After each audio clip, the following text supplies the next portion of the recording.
এখন শেখ হাসিনা দেশ থেকে পালাইছে কিনা এটা আপনাদের জানার আগ্রহ। দেখেন ভাই, শেখ হাসিনা দেশ থেকে পালাইলেও, হ্যাঁ আমি জানি অনেকগুলো সোর্স এটা বলতেছে শেখ হাসিনা দেশ থেকে পালাইছে। শেখ হাসিনা দেশ থেকে পালাইলেও তো সে পদত্যাগ করে নাই, পদত্যাগ পত্র তো এখনো জমা দেয় নাই। তো দেশ থেকে পালাইছে, তার যে সাঙ্গপাঙ্গ আছে তাদেরকে তো হুকুম দিয়ে আইছে গণহত্যা করার জন্য। যদি কোনোভাবে দেশ আবার ঠান্ডা হয়ে যায়, সে তো আবার দেশে ঢুকবে। তো সে দেশ থেকে পালাইলেও কি না পালাইলেও কি, আমাদের কাজ যেটা সেটা করতে হবে। আমাদের কাজ কি? আমাদের কাজ হচ্ছে আন্দোলন করে গণভবনে গিয়ে গণভবন ঘেরাও করা, গণভবনের ভিতরে যে চামচা চমচা যা আছে যদি কাউরে পাওয়া যায়, তাদেরকে যদি শেখ হাসিনা পালে তাহলে তো পাওয়া যাবে না।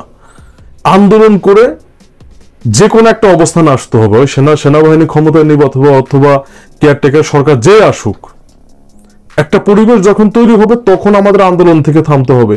আন্দোলন থেকে থামার কোনো অপশন নাই। পুলিশ পুলিশ তো দিনভর মার খাইতেছে। পুলিশ এবার কি করবে ভাই? চাকরি হারানোর ভয়, দিনভর মার খাইতেছে পুলিশ। পুলিশ তারপরে যে ডিসি হারুন সেনকে তো হুঙ্কার দিয়ে বলছে যে দেখে নেবে হ্যান ত্যান। ভাই ভয় পাইলে মানুষ ভয় দেখায়, তারা ভয় পাইতেছে যেন ভয় দেখাইতেছে। সেটা গেছে, র্যাব গেছে, বিজেপি গেছে, সেনাবাহিনী ছিল শেষ ভরসা। সেনাবাহিনী কি করতেছে? সেনাবাহিনী ছাত্রদের বুকে গুলি চালাইতে পারবে না। সেনাবাহিনী কি বলছে? একজনের কথা বললাম একজনের সাথে, সে বললো ভাই সেনাবাহিনী কি করে টহল দেয়, কারো গুলি করতেছে না, কাউকে মারতেওছে না। শেখ হাসিনার শেষ ভরসা ছিল সেনাবাহিনী।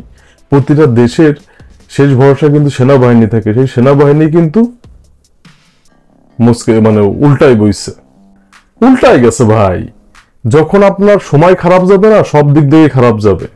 দেখবেন হুটহাট করে আজ থেকে 15-20 দিন আগে কেউ কল্পনা করছেন বাংলাদেশে এত বড় আন্দোলন হবে, সেটা আবার সরকার পত্র আন্দোলন? না, কেউ চিন্তাও করেন নাই। নির্বাচন হয়ে যাওয়ার পর সবাই ধরে নিয়েছিল 5 বছরের জন্য, কারণ বিএনপি ঠান্ডা হয়ে গিয়েছিল, বিএনপির নেতা কর্মীগুলোকে ছেড়ে দিচ্ছিল। মানে আল্লাহ তো সব থেকে বড় পরিকল্পনাকারী। আল্লাহ তো একটা কিছু পরিকল্পনা করে রাখছিল জাতির জন্য, সময়ের মধ্যে সেটা চলে আসছে সামনে। তো আমি আপনাকে একটা কথা বলি, কোঠার রায় দিয়া মানে হচ্ছে আন্দোলন শেষ হয়ে যাওয়া তা না। কোঠা পর্যায়ে 17 তারিখের আগে ছিল, এখন আর কোঠা পর্যায়ে নাই। এখন যে কোঠা পর্যায়ে ওইটা নাই, এখন ওইটা চেঞ্জ হয়ে ভিন্ন জায়গায় চলে আসছে শেখ হাসিনার পতনের আন্দোলন। এখন কিন্তু সবার একই কথা, কোঠা না, শেখ হাসিনার পতন। কারণ যে সে 93% কোঠা মেধার ভিত্তিতে দিচ্ছে, এটাতে কিচ্ছু যাবে আসবে না। এই আন্দোলন থেকে যদি শেখ হাসিনা কোনোভাবে রক্ষা পেয়ে যায়, তাহলে বাংলাদেশের মানুষ বুঝবে যে স্বৈরাচার কাকে বলে, কত প্রকার কি কি খুব ভালো করে বুঝবে। আমি আশা করি শেখ হাসিনা এই আন্দোলন থেকে কখনো রক্ষা পাবে না।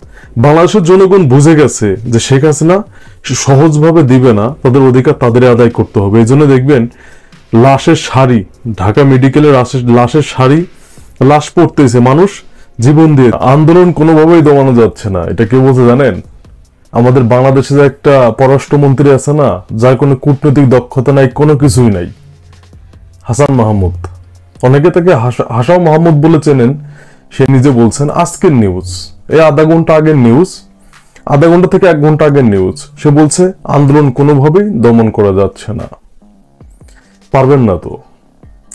একবার হিসাব মিলান না, লাস্ট 15 বছর বাংলাদেশের জনগণের সাথে কি করছেন, একবার হিসাব মিলান। 7ই জানুয়ারি নির্বাচনে যেটা করছেন জনগণের সাথে, জনগণ চুপ করে, আপনাদের ভোট কেন্দ্রে জনগণ যায় নাই, 5% মানুষও ভোট দিতে যায় নাই। মানুষ চুপ হয়ে গিয়েছিল। মানুষ একটা অপেক্ষায় ছিল যে কবে সেই দিনটা আসবে, আর সেই দিনটা বোঝাই দেবো আওয়ামী লীগকে জনগণের পাওয়ার কি। এই অপেক্ষাতে ছিল। কথা বলে আপনাকে, মানুষ যখন অ্যাক্সিডেন্ট করে, দেখবেন অ্যাক্সিডেন্ট করার পরে যদি একটা মানুষ পঙ্গু হয়ে যায়, প্রথমে কিন্তু যখন মানুষ অ্যাক্সিডেন্ট করে তখন বড় বাঁচার শাক জাগে তার, সে বাঁচতে চায়। হ্যাঁ, যখন সে বেঁচে যায় তখন কি বলে, যদি সাপোজ একটা পা মানে প্রতিবন্ধী হয়ে গেল, হাত কেটে গেল অথবা পা পড়ে গেল, তখন শুধু সে কিন্তু বলে যে এইভাবে বেঁচে থাকার থেকে মরে যাওয়া অনেক ভালো ছিল, বলে না? তো এখন আওয়ামী লীগ বাঁচার চেষ্টা করতেছে, এই স্বৈরাচারী ফ্যাসিবাদী হাসিনা বাঁচার চেষ্টা করতেছে। কিন্তু সে যদি কোনোভাবে যে ক্ষমতায় টিকে যায়, তখন সে কি বলবে? যে তখন ক্ষমতায় না আসাই ভালো ছিল, শুধু শুধু ক্ষমতায় আসলাম, আর এখন দীর্ঘমেয়াদী ভোগাইতেছে। এইটাই আওয়ামী লীগের সামনে ওয়েট করতেছে। কিন্তু একটা কথা মাথায় রাখবেন, বাংলাদেশের জনগণ যেভাবে প্রতিরোধ গড়ে তুলছে, এই সরকার ক্ষমতায় থাকতে পারবে না না না। যে কোনো সময় হয়তো আপনি ডিউটিতে গেছেন, বাসায় এসে নেট অন করবেন, শুনবেন যে আপনার পদত্যাগ করছে, রাতে ঘুমাইছেন, সকালে ঘুম থেকে। এই জন্য যারা মনে করতেছেন যে সবকিছু শেষ হয়ে গেছে, না, কোনো কিছুই শেষ হয় নাই। সবকিছু শুরু হবে এবং আগামীর বাংলাদেশ হবে বৈষম্য মুক্ত একটা বাংলাদেশ। এই জন্য সবাই কাজ করতে হবে, ডাক দিলে সবাই রাজপথে ঝাঁপিয়ে পড়তে হবে। অলরেডি প্রবাস থেকে যে যুদ্ধটা শুরু হয়েছে, এই যুদ্ধতেই এই সরকারের ভিত কাঁপাকাঁপি শুরু হয়ে গেছে। তার মেন তো ইয়াই তো হচ্ছে অর্থনীতি, সে অর্থনীতি তো দুর্বল। প্রবাসীরা টাকা দিচ্ছে না, বাংলাদেশের ব্যাংকে কোনো টাকা নাই। প্রবাসীরা টাকা দিচ্ছে না আরো কেন, যে ব্যাংকে টাকা দিলে ব্যাংক থেকে টাকা দিতে পারতেছে না, তো টাকা কিভাবে দিবে? এই জন্য অনেকে টাকা হুন্ডিতেও দিচ্ছে না, তারা কাছে রেখে দিচ্ছে। কারণ বাংলাদেশের ব্যাংকে তো, কোনো ব্যাংকে তো টাকা নাই, কিভাবে দিবে বলেন, কিভাবে দিবে? আর আমি মনে করি বর্তমান বাংলাদেশের যে পরিস্থিতি, কোনো ঐক্যের প্রয়োজন নেই। শুধু একটা সময়ের অপেক্ষা আছে বাংলাদেশের জনগণ, শুধু একটা সুযোগ পাবে, কাজে লাগাই দিবে। কাজ যে কোথায় লাগাবে আপনি নিজেই বুঝতে পারবেন। শুধু একটা সুযোগের অপেক্ষা আছে, শুধু একটা সুযোগ। আপনাকে একটা কথা বলি, সাধারণ শিক্ষার্থীরা চাইলে কি গণভবন ঘেরাও করতে পারতো না? মোহাম্মদপুর, কলাবাগান চলেই তো গেছিল, তারা চাইলে যাইতে পারতো না? যায় নাই কেন? যায় না, তারা এটা চায় নাই। চাইলে কিন্তু পারতো। তারা যদি বলতো যে এখন গণভবন ঘেরাও করতো, কেউ ঠেকাইতে পারতো না। আপনারা নিজেরাই দেখছেন, কেউ ঠেকাইতে পারতো না। তারা গণভবন ঘেরাও করছে, ঘেরাও করে নাই।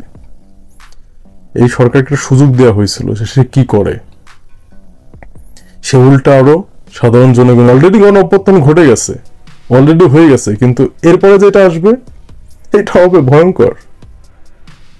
অলরেডি কিন্তু আওয়ামী লীগের ভিতরে যে আওয়ামী লীগের নেতাকর্মীগুলোর কিন্তু মনোবল ভেঙে চুরমার হয়ে গেছে। আমার এলাকাতে আমি দেখতে পারতেছি, অলরেডি ভেঙে চুরমার হয়ে গেছে। এখন তার শুধু কি আছে, নির্বাচনের আগে কিন্তু দেখেন ঢাকার শহরে বিএনপি যেদিন সমাবেশ করছে, পাল্টা আওয়ামী লীগ কিন্তু সমাবেশ, যেখানে পুলিশের উপর অতটা বিশ্বাস তাদের ছিল না।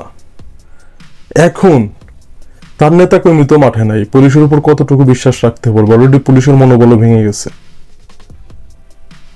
অলরেডি আমাদের আবু সাইদ ভাইকে যে মারছিল গুলি করে, তার ওয়াইফ তাকে ডিভোর্স দিয়ে দিছে। মনে হয় না? এটা কি মনে হয় আপনার যে প্রতিটা পরিবার থেকেই প্রেশারটা আসতেছে?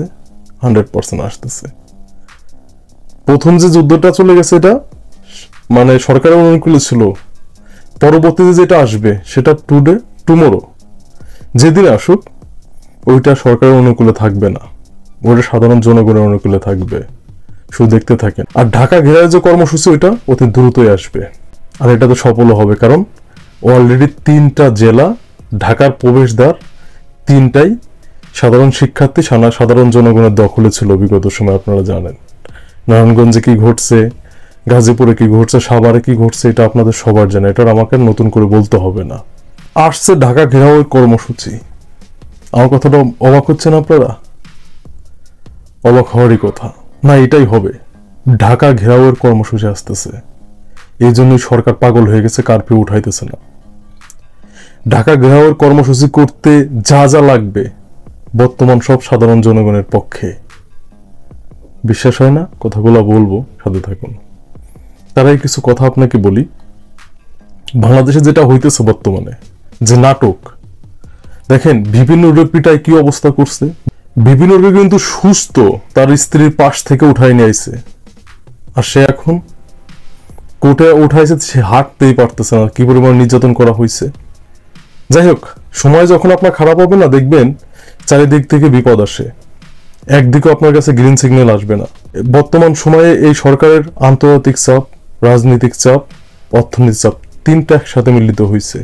আর এই চাপের পরিণতিতে কি হবে, এটা আমি আপনি খুব ভালো করে বুঝতে পারতেছি। শুধু বুঝতেছে না, আওয়ামী লীগের কিছু চশমা পড়া, কি বললে খুশি হবেন, যাক আজকে বললাম না, যাই হোক পরবর্তী সময়তে বলবো।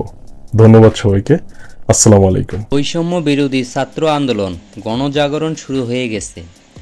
আন্দোলন বিজয়ের দ্বার প্রান্তে বলে মন্তব্য করেছেন বিএনপির মহাপরিচালক মির্জা ফখরুল ইসলাম। দুপুরে বনানী দলের স্থায়ী কমিটির কারাবন্দী সদস্য আলমগীর খসরু মোহাম্মদ চৌধুরীর বাসায় তার পরিবারের সঙ্গে সাক্ষাতের পর কোটা আন্দোলনের সর্বশেষ অবস্থা নিয়ে প্রশ্ন করা হলে জবাবে তিনি এ মন্তব্য করেন। বিএনপির মহাপরিচালক মির্জা ফখরুল ইসলাম আলমগীর বলেন, দেশে একটা গণজাগরণ শুরু হয়ে গেছে। আমরা লক্ষ্য করে দেখেছি এখন শিক্ষার্থীদের কোঠা বৈষম্য বিরোধী যে আন্দোলন, সে আন্দোলন সাধারণ সমস্ত মানুষের যোগ দিয়েছে। শুধু ছাত্ররা নয়, এখন অভিভাবক, চিকিৎসক, আইনজীবী, শিল্পী, সাংস্কৃতিক কর্মী, সাংবাদিক, সব পেশার মানুষেরা কিন্তু এখন এই আন্দোলনে যুক্ত হয়েছে। তারা যুক্ত হয়েছে সব ভয়কে উপেক্ষা করে। এটাই হচ্ছে এবারের আন্দোলনের সবচেয়ে বড় দিক, যে মানুষ অন্যায়ের বিরুদ্ধে জেগে উঠেছে, যে জনজাগরণ সৃষ্টি হয়েছে। আমি মনে করি এই আন্দোলন তার বিজয়ের দ্বারপ্রান্তে এসে গেছে। আমি বিশ্বাস করি ইনশাআল্লাহ জনগণের বিজয় অবশ্যই হবে, ছাত্রছাত্রীদের বিজয় অবশ্যই হবে। তিনি বলেন, আমরা প্রথম দিন থেকেই আপনারা নিশ্চয়ই লক্ষ্য করেছেন যে ছাত্ররা যখন আন্দোলন শুরু করেছে তখনই এর যৌক্তিকতা তা নিয়ে আমরা কথা বলেছি। আমরা তাদের সঙ্গে যোগাযোগতা শুরু করেছি, তাদের সঙ্গে একাত্মকতা ঘোষণা করেছি। আমরা এখনও এটা শুধু নয়, আরও বেশি দৃঢ়তার সঙ্গে বলতে চাই, ছাত্রদের এর যৌক্তিক আন্দোলন শুধু সমর্থক নয়, আমাদের সর্বরকমের সহযোগিতা তাদের প্রতি থাকবে। যেহেতু শিক্ষার্থীদের আন্দোলন এটা, সেজন্য রাজনৈতিক দল হিসেবে আমাদের যে দায়িত্ব কর্তব্য, সেই দায়িত্ব কর্তব্য পালন করছি, আমরা করতে থাকব। আমাদের সারা দেশের নেতাকর্মীর প্রতি এই আহ্বান জানাইতে চাই যে ছাত্রদের এর যৌক্তিক আন্দোলনে সবার সর্বোত্তক সহযোগিতা দিন। মির্জা ফখরুল বলেন, আমরা যেটা সব সময় বলে আসছিলাম, তরুণদের জাগরণের কথা, সেই তরুণরা এবার জেগে উঠেছে। এর জন্যই আমরা অত্যন্ত আশাবাদী, দীর্ঘ আশাবাদী। এ কারণে যে তরুণরা যখন জেগে উঠেছে, ছাত্ররা সেখানে জেগে ওঠে, যুবকরা সেখানে জেগে ওঠে, সেই আন্দোলন পরাজিত করার পক্ষ কারো নাই। আজকে ভয়াবহ যে দানবীয় ফ্যাসিস্ট সরকার তাদের হত্যা করছে আমাদের সন্তানদের, সেটা ভাষায় বর্ণনা করার মতো নয়। শত শত ছাত্রদের তারা হত্যা করেছেন। আমরা যখন দেখতে পাই যে তাদের গণকবর দেওয়া হয়েছে, আমি সেখানে দেখলাম পত্রিকায় 59 জনকে গণকবর দেওয়া হয়েছে। এটা পাকিস্তান হানাদার বাহিনীকেও তা ছাড়িয়ে যাচ্ছে, চিন্তা করা যায় না। এটা কারাগারের অবমাননার অবস্থায় চলছে মন্তব্য করে বিএনপির মহাপরিচালক বলেন, আমি এখানে এসেছিলাম আমির খসরু মাহমুদ চৌধুরী সাহেবের বাসায় তার স্ত্রীর সঙ্গে দেখা করার জন্য। এর আগে আমি গিয়েছিলাম নজরুল ইসলাম খান সাহেবের বাসায় তার স্ত্রীর সঙ্গে দেখা করার জন্য। তার স্ত্রী অত্যন্ত অসুস্থ, আপনারা জানেন সবই।